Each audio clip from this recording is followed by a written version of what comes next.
তো প্রিয় দর্শক, আসুন শুরুতে জেনে নেব আজকের আবহাওয়া সকাল থেকে কেমন থাকবে এবং সারাদিন কোথায় কেমন থাকবে, কোথায় কোথায় ভারী বৃষ্টি, কোন কোন জেলায় হালকা থেকে মাঝারি বৃষ্টি, আর কোথায় কোথায় দমকা হাওয়া বয়ে যাওয়ার সম্ভাবনা রয়েছে। আবহাওয়া দপ্তর সূত্রে এক নতুন করে সতর্কবার্তা দিচ্ছে। আমরা স্যাটেলাইটের মাধ্যমে তা দেখতে পাচ্ছি।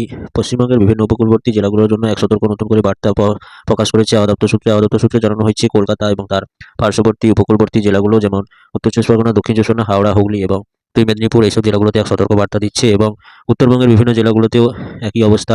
গ্যাংটক এবং শিলিগুড়ি, আলিপুরদুয়ার, দার্জিলিং, জলপাইগুড়ি এইসব জেলাগুলোতে এক ভয়ানক সতর্কবার্তা দিচ্ছে। আবহাওয়া দপ্তর সূত্রে জানানো হয়েছে পশ্চিমবঙ্গের বিভিন্ন জেলাগুলোতে আজ থেকে কনকনে ঠান্ডা পড়ার সম্ভাবনা রয়েছে এবং সকালের দিকে ভয়ানক কুয়াশাচ্ছন্ন থাকার সম্ভাবনা রয়েছে এবং মালদা, মুর্শিদাবাদ, বর্ধমান, বাঁকুড়া এইসব জেলাগুলোতে সকালের দিকে ঘন কুয়াশাচ্ছন্ন থাকবে এবং বেলা বাড়ার সঙ্গে সঙ্গে কুয়াশা কিছুটা কেটে যাবে এবং রাতের দিকে কনকনে ঠান্ডা পড়ার সম্ভাবনা রয়েছে। উপকূলবর্তী জেলাগুলো সহ উত্তরবঙ্গের বিভিন্ন জেলাগুলোতে আজ থেকে বেশ কয়েকদিন জাঁকিয়ে ঠান্ডা দাপিয়ে বেড়াবে এবং এই ঠান্ডা আগামী কয়েকদিন কনকনে ঠান্ডা এবং হাড় কাঁপানো শীতে পরিণত হতে পারে, এমনটা আশঙ্কা প্রকাশ করেছে আবহাওয়া দপ্তর সূত্রে।